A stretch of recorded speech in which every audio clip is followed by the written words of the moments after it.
जय जोहर का नारा है, भारत देश हमारा है। जय जोहर का नारा है, भारत देश हमारा है। एक तीर एक कमान, आदिवासी एक समान, एक तीर एक कमान। आदिवासी एक समान। साथियों, रोही भित्रोट परगना भिंडवाड़ा सिरोही जिले के इस लोटाना पाल में आप सभी पालों पालों से पधारे हुए मेरे क्रांतिकारी वीर साथियों एवं हमारे इस आदिवासी परिवार की जाजम पर बैठे हुए हमारे मोतपीरान मुखी पटेल गमेती बड़ील पिता तुल्य माता तुल्य साथियों, बीच में नयागांव पंचायत समिति के खेरवाड़ा उदयपुर राजस्थान से यहाँ आए। हम आशा करते हैं कि जरूर हम यहाँ से कुछ लेकर जाएंगे और कुछ देकर जाएंगे।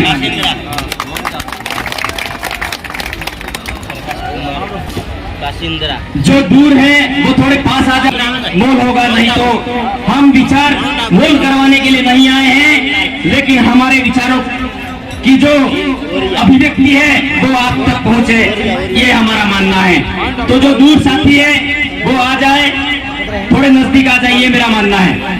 तो बात शुरू करें हम, और जो भाई खड़े हैं वो बैठ जाए, तो बात करने का थोड़ा सार्थकता सिद्ध होगी।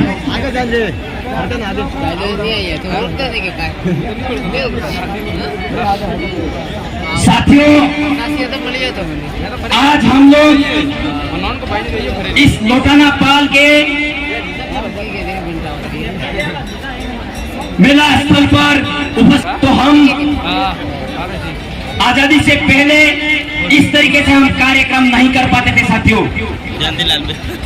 ये आप हमारे बुजुर्ग लोगों को ये पता होगा साथियों,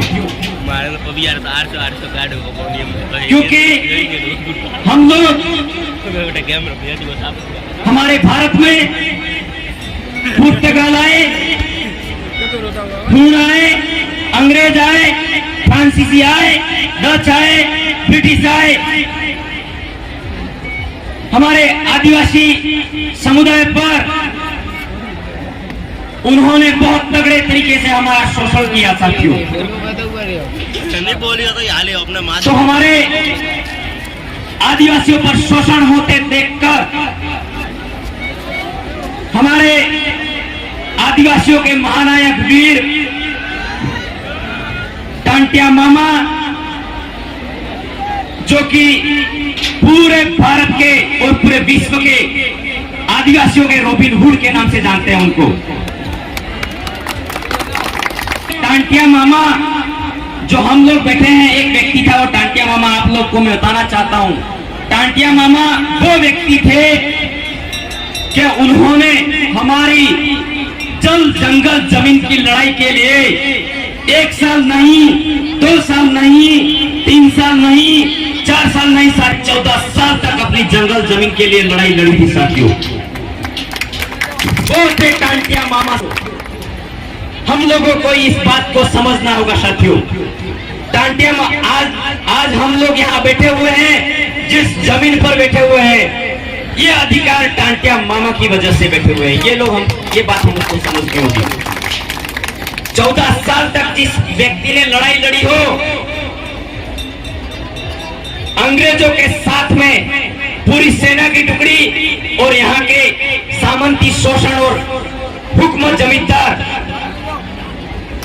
और यहाँ के राजे रजवाड़े लोग और अंग्रेज लोग एक होकर हमारे आदिवासियों पर शोषण करते थे साथियों। ये बात बताना चाहते हैं। तो टांटिया मामा ने 14 साल तक उनके साथ में, अंग्रेजों के हाथ में तो बंदूक थी, हमारे टांटिया मामा के हाथ में तीर कमान और धनुष और गोफन भी साथियों। उन्होंने लड़ाई लड़ी साथियों। 14 साल की लड़ाई में अंत में उनको जो वहां का हमारे भारत में होलकर साम्राज्य हुआ करता था, होलकर साम्राज्य में जब सेटलमेंट की बात आई, सेटलमेंट में टांटिया मामा को प्रस्ताव भेजकर बात कही गई कि तू कह दे टांटिया मामा कि तू इस देश का मालिक नहीं है। होलकर साम्राज्य के जो अधिकारी थे उन्होंने टांटिया मामा को प्रस्ताव भेजा, स्टेटमेंट भेजा, और जब सेटलमेंट की बात आई तो टांटिया मामा को कहा गया तू बोल दे तू आदिवासी नहीं है इस देश का, और तू कह दे, और तुझे हम एक जिला नहीं तुझे 3 जिलों की जमीन देते हैं, तू क्यों लड़ रहा है इन भूखे नंगे आदिवासियों के लिए, ये बोला होलकर साम्राज्य के अधिकारियों ने टांटिया मामा को। लेकिन टांटिया मामा ने बोला मुझे 3 जिलों की जमीन नहीं चाहिए, हमारे 2 वक्त की रोटी नहीं मिलती हमारे उन आदिवासी भाइयों के लिए, मैं तत्पर लड़ता रहूंगा और तत्पर हमारे समाज को अधिकार दिलवा के रहूंगा, ये बात टांटिया मामा ने बोली। टांटिया मामा ने जल जंगल जमीन के लिए लड़ाई लड़ी तो ये बात बोली कि मुझे 3 जिलों की जमीन नहीं, हमारे 3 जिलों की जमीन साथियों हजारों एकड़ होती है, उस आदमी को क्या जरूरत थी वो जमीन नहीं लेने की। आप थोड़ा सोचिए, हमें इतना रात को यहाँ बोलकर चले जाएंगे हमारी बात का, अगर आप सोचेंगे नहीं, मनन नहीं करेंगे तो कोई आए थे और बोलकर चले गए, ये तो हमारा उद्देश्य ओनली फॉर बोलना ही रह जाएगा। हमारे वाक्य और शब्दों को आपको समझना होगा। तो टांटिया मामा ने 3 जिलों के जमीन के प्रस्ताव को खारिज कर दिया, ना कह दिया तेरे 3 जिलों की जमीन मुझे नहीं चाहिए। उसके बाद में टांटिया मामा को उन्होंने सोचा कि इसको पकड़ के फांसी दे दी जाएगी तो इसकी आवाज बंद हो जाए, इन मूल निवासी भाइयों आदिवासी भाइयों की आवाजों को ये आगे तक नहीं ले जा पाएगा, तो इसको फांसी दे देते हैं। तो फिर उसके बाद में टांटिया मामा को पकड़ने के लिए ब्रिटिश शासन की पुलिस टुकड़ियों में लगातार टांटिया मामा के पीछे घूमती रही, लेकिन टांटिया मामा हमारे आदिवासी भीलों का खून है, किसी भी पुलिस ब्रिटिश पुलिस के हत्थे हमारे वाले नहीं चढ़े, उनको धोखे से पकड़वाया जाता था।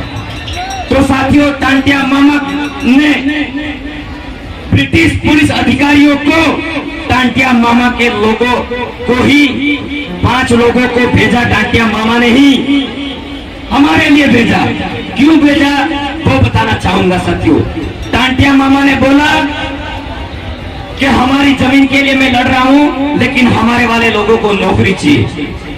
तो टांटिया मामा ने टांटिया मामा की टुकड़ी से ही लोगों को 5 लोगों को ब्रिटिश पुलिस अधिकारियों के पास में भेजा और बोला अगर टांटिया मामा को पकड़ना है तो आदिवासी भीलों को ही नौकरी लगानी होगी पुलिस की, तभी मुझे पकड़ सकते हैं, दूसरे ब्रिटिश सत्ताधारी मुझे नहीं पकड़ सकते। ये बात है। उसी बात को लेकर ब्रिटिश सत्ता लालच में आई थोड़ी, क्यों न टांटिया मामा पकड़ा जाएगा यूं। तो हमारे वाले आदिवासी भीलों को मैं तमाम यहाँ के कर्मचारियों लोगों को और पुलिस प्रशासन को भी, हमारे तमाम ऊपरी अधिकारियों को, चाहे वो आरएस बन गए हो, चाहे प्रोफेसर बन गए हो, चाहे इंजीनियर बन गए हो, हमारे नौकरी की शुरुआत टांटिया मामा ने वो 5 लोगों को भेजा तो ब्रिटिश सरकार ने एक्सेप्ट किया कि टांटिया मामा पकड़ा जाए। तो तभी हमारे आदिवासी भाइयों को ब्रिटिश सत्ता ने 50 लोगों को ओनली फॉर पुलिस में भर्ती किया। वहां से नौकरी का सिलसिला हमारे लिए चालू हुआ था। अगर टांटिया मामा नहीं होता तो हमें नौकरी का अधिकार नहीं मिलता साथियों। संविधान 1950 में लिखा गया लेकिन 1842 और 1850 के आसपास की बात बता रहा हूं साथियों। उसके बाद में हमारे वाले लोगों को 50 जनों को पुलिस में भर्ती किया गया। ऐसे करते करते 1000 लोगों को भर्ती किया गया। तब जाके टांटिया मामा को पकड़ा गया, वो भी धोखे से। उसके जो राखी बहन भाई था उसके बहनोई ने सिफारिश करके टांटिया मामा को पकड़वा दिया और जेल में डालकर पूछा गया कि तुझे अंतिम में और बोल दे कि तू ना कह दे कि तेरी ये जमीन ने तेरे भिलों की और आदिवासियों की जमीन नहीं है, ये भारत देश की, बता दे तू। लेकिन टांटिया मामा ने जेल के अंदर भी हंसते हुए कहा और बुलंद आवाज में कहा कि मुझे फांसी की सजा क्यों नहीं हो जाए, लेकिन मैं मरते दम तक बोलूंगा ये आदिवासियों की जमीन है और मैं इस देश का मालिक हूं। ये बात करें टांटिया मामा ने, ये बात हमें समझनी होगी साथियों। उसके बाद में टांटिया मामा को रातों रात फांसी दे दी ब्रिटिश सत्ता के अधिकारियों ने, पुलिस अधिकारियों ने, और पाताल पानी जगह नाम की स्थान पर उनकी लाश को फेंक दिया गया साथियों।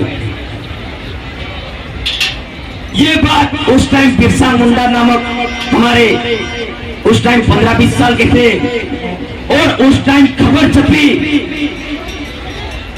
अंग्रेजी शासनकाल में, टाइम्स ऑफ इंडिया करके, ब्रिटिश ऑफ टाइम्स इंडिया करके पेपर छपता था, वो इंग्लैंड में भी छपता था। तो ये सूचना अखबार में बिरसा मुंडा ने पढ़ी तो टांटिया मामा का आंदोलन था वो बिरसा मुंडा से कनेक्ट हो गया और बिरसा मुंडा ने फिर से टांटिया मामा की लड़ाई, जल जंगल जमीन की लड़ाई के लिए बिरसा मुंडा ने टांटिया मामा की लड़ाई को पूरा किया। और बिरसा मुंडा की लड़ाई में साथियों हम आज बैठे हैं सुकून से, चैन से। हम लोगों को ये बात मोशोक करके चले जाना नहीं है, समझनी होगी साथियों बात। उस टाइम हमें इतने लोग साथ में बैठकर बातचीत और हमारे विचारों को आदान प्रदान करने नहीं दिया जाता था। पुलिस प्रशासन खुलेआम आदिवासी भिलों को गोली मारती थी साथियों। हमको क्रिमिनल टाइप बोलती थी पुलिस, और हमारे पर किसी गली में कोई आदिवासी भील मिल जाता था उसको मार देती थी पुलिस। ऐसा जमाना। तो बिरसा मुंडा की लड़ाई में लगभग 1 लाख लोग मारे गए साथियों अपनी जंगल जमीन की लड़ाई के लिए। ये बात हमें समझनी होगी। आज हमारे पास जमीन का टुकड़ा है, आज हम चैन से घर पर बैठे हुए हैं, आज हमारे पास नौकरी है, आज हमारे पास शिक्षा है, टांटिया मामा और बिरसा मुंडा की देन है साथियों। किसी ढोंगी बाबा की ये वजह नहीं है, टांटिया मामा की और बिरसा मुंडा की वजह से देन है हमारी जमीन और हमारी जल जंगल जमीन, और हम बैठे हुए सब। ये बात हमें समझनी हो। उसके बाद ब्रिटिश सत्ता ने उनके यहाँ के जमींदारों को पूछा गया कि यार ये लोग तो 1 लाख लोग मरने के लिए उतारू हो गए और मर गए, ये लोग है कौन, क्यों ये लड़ रहे हैं, क्यों जमीन के लिए लड़ रहे हैं, इनको हम कुछ दे रहे हैं तो भी ना कह रहे, क्यों लड़ रहे हैं जमीन के लिए, ऐसा बोला गया। तो उन 1 लाख लोग हमारे जमीन के लिए मारे गए। तो ब्रिटिश सत्ता ने हमारे इस विद्रोह और महानायक क्रांतिकारियों के सामने घुटने टेके। उसके बाद में इन ब्रिटिश सत्ता ने यहां से प्रस्ताव ले जाकर ब्रिटेन में भूमि संपादन अधिनियम कानून जारी हुआ साथियों। बिरसा मुंडा और टांटिया मामा की वजह से ही ब्रिटेन में उस टाइम भूमि संपादन अधिनियम कानून लागू हुआ साथियों। देश 1949 की बात तो लिखित संविधान में प्रावधान है, मानते हैं, लेकिन वो 1850, 1861, 62 की बात कर रहा हूं साथियों में। आप सोचो कितने साल होते हैं तो साथियों, वहां भूमि संपादन अधिनियम कानून बना, उस कानून में लिखा गया कि वास्तविक वो लोग उनकी पहचान के लिए, उनकी जमीन के लिए और जल के लिए वो लोग मरने के लिए भी उतारू हो गए। तो जो वो लोग लड़ रहे हैं वो लोग वास्तविक इस देश के और भारत देश के मूल निवासी आदिवासी हैं। तभी हमें भूमि संपादन अधिनियम कानून का हक मिला। और भूमि संपादन अधिनियम कानून में साफ साफ लिखा गया, भारत में जो जमीन है वो आदिवासियों की है, यहां बात कही गई उसमें। और कहा गया कि वो जमीन है, वो अगर किसी को बेचनी भी है तो वो गैर आदिवासी कभी खरीद नहीं सकता है। ये उस स्टेटमेंट में बात साफ साफ शब्दों में लिखी गई है। सब गैर आदिवासी तो ठीक, सरकार तक नहीं ले सकती है हमारी जमीन को। यहाँ भूमि संपादन अधिनियम में लिखा गया। साथियों, भाई साहब की बात 1 मिनट के लिए, अपनी जमीन है जो SC ST रही, कोई भी अदर कास्ट नहीं ले सकते। बाकी हो गए दलाल हो गए, ऑफिस बीजा नाम क्यों अपन को ये लगता है अभी वर्तमान में ये खेत कुछ नहीं है, ये पढ़ाई कुछ नहीं है। हमारे भाइयों ने 365 दिनों के अंदर, 365 दिनों के अंदर साथियों, हर दिन हमारे वाले भाई हमारी इस जमीन के लिए हंसते हंसते फांसी चढ़ गए। साथियों, ये बात कौन समझेगा? ये ताली बजाने का विषय नहीं है साथियों, ये सोचने का विषय है। हम लोग आज हमारी जमीन को एरो गेरो दाम में बेच देते हैं और हमारे वाली जमीन गैर आदिवासी भाई कभी खरीद नहीं सकता है। गैर आदिवासी तो ठीक, सरकार भी नहीं ले सकती। ये भूमि संपादन अधिनियम में प्रावधान है। हम समझते हैं हम आदिवासी है इसलिए, लेकिन आदिवासी होने के लिए, आदिवासियों के लिए किसने खून बहाया, क्यों बहाया, उनको क्या जरूरत थी? टांटिया मामा को आपके लिए लड़ने की क्या जरूरत थी? टांटिया मामा को हंसते हंसते फांसी चढ़ने की क्या जरूरत थी? साथियों, ये बात समझनी होगी। बिरसा मुंडा को तो साथियों जेल में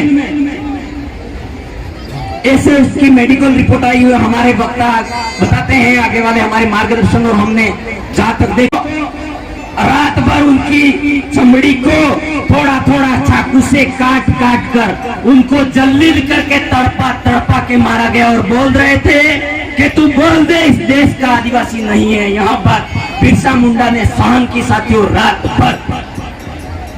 तब भी बिरसा मुंडा ने नहीं बोला कि मैं इस देश का आदिवासी नहीं हूँ। हंसते हंसते बोला कि मैं इस देश का मालिक हूँ और मैं इस देश के आदिवासियों को मालिकाना हक दिलवा के रहूंगा। ये बात बिरसा मुंडा ने बोली साथियों। उसके बाद यह सिलसिला चलता आया। जब हमारे वाले लोगों ने ये बात समझी, जानी, हमारे इस क्षेत्र के भी लोगों ने, हमारे तमाम भील प्रदेश के क्रांतिकारी युवा ने हमारे उन प्रावधानों को देने के उपरांत भी आज भी हम हमारे हक अधिकार के लिए लड़ रहे हैं साथियों। हमारा सेपरेट टेरिटरी एरिया चाहिए, इसलिए लड़ रहे हैं साथियों। हम लोग भील प्रदेश की मांग को लेकर लड़ रहे हैं साथियों हम लोग। ये बात हमें समझनी होगी साथियों। 1913 मानगढ़ धाम की जो घटना को समझना होगा साथियों। मानगढ़ धाम में 1500 आदिवासी शहीद हो गए, मारे गए, लेकिन 1500 नहीं साथियों, बहुत हजारों की संख्या में मारे गए थे साथियों। हमारा इतिहास कभी लिखा ही नहीं गया साथियों, ये बात हमें समझनी होगी। गुरु गोविंद महाराज और पुंजा पारगी नामक हमारे वीर क्रांतिकारियों ने मानगढ़ पर बहुत बड़ी ऐसे ही सभा बुलाई थी साथियों। वो लोग चाहते थे कि हमें अधिकार मिला हुआ है, भूमि संपादन अधिकार हमें मिला हुआ है, तो हम इस अधिकार को लेकर ही हम क्यों ना पूरे टेरिटरी एरिया भील प्रदेश की मांग को लेकर हम लड़े। और वो उग्रता नहीं कर रहे थे, ये हमें गलत दृष्टिकोण से दिखाया जाता है। वो आंदोलन कर रहे थे, आंदोलन नहीं कर रहे थे। शांति तरीके से, अनुशासित तरीके से उनकी जो मांगे थी प्रशासन के सामने रखने का प्रयास कर रहे थे साथियों। ये बात हमें समझनी होगी। जब मानगढ़ पर जब 1500 आदिवासी भील शहीद होते हैं तो किस लिए हो रहे, किस लिए हुए? भील प्रदेश की मांग को लेकर शहीद हुए। राजस्थान, गुजरात, महाराष्ट्र और मध्य प्रदेश, इन पूरे एरिया को मिलाकर गुरु गोविंद और पूजा पारगी भील हमारे क्रांतिकारियों ने भील प्रदेश की 1913 में नहीं होगी साथियों। कई लोग कहते हैं कि आपको संविधान ने अधिकार दे दिए, सब हो गया इसलिए बोलते हो। नहीं, हमारे पुरखे इस जमीन के लिए, हमारे भील प्रदेश मांग के लिए बरसों से लड़ते आ रहे हैं। ये बात हमें समझनी होगी साथियों। 1913 उसके बाद आप देखो मोतीलाल तेजावत के नेतृत्व में हमारे मेरे घर के पास में बिल्कुल 2 किलोमीटर के पास में गुजरात बॉर्डर पड़ता है। वहां पांच चित्रिया डडवाम में निमड़ा लालटी करके गांव है साथियों। वहां पर 7 मार्च 1922 को वो ही यही भील प्रदेश कायम करना चाह रहे थे, तो उनको गोलियों से भून दिया लोगों को। किसको, क्यों दे इनको यूं? लेकिन वो लोग हमारे लिए खून बहाकर गए, हमारे जमीन के टुकड़े के लिए, हमारे लिए, हमारे बच्चों के लिए, हमारी शिक्षा के लिए। उन लोगों को हमें समझने की जरूरत है साथियों। आप लोग समझोगे तब। मैं यहाँ भाषण करके चला जाऊंगा, बोलकर चला जाऊंगा, घर जाकर सो जाओगे, कहोगे कोई थे खेरवाड़ा से लोकेश परमार नाम का व्यक्ति और बोल रहा था। आपको खाली उतना ही याद रहेगा। ज्यादा से ज्यादा क्या करोगे? बिरसा मुंडा, टांटिया मामा की आप तस्वीरें लाके लगा दोगे और अगरबत्ती कर दोगे। अगरबत्ती करने से सार्थकता सिद्ध तो नहीं होती है किसी तस्वीर की साथियों। उस तस्वीर वहां क्यों लगी? उस तस्वीर में जो पुरखा शक्ति है, हमारे पुरखे हैं, उन्होंने हमारे लिए क्या किया, ये विचार हमें पढ़ने की जरूरत है साथियों। जब तक आप पढ़ोगे नहीं तो हमारे पुरखों ने हमारे लिए क्या किया ये समझ नहीं पाओगे साथियों। उसके बाद जो उस इतिहास को पढ़कर जो आदिवासी परिवार के मार्गदर्शक हमारे भवर दादा कांति भाई आदिवासी और हमारे जगदीश भाई पांडव, मांगू दादा नीलामा, हम सब लोग इस हमारे गुरु गोविंद, पुंजा भील, मोतीलाल तेजावत की लड़ाई को हम आज तक जीवित रखे हुए हैं और हम प्रशासन को भी अवगत करवाना चाहते हैं। हम कोई उग्र तरीके से हमारा स्टेटमेंट कभी नहीं देंगे।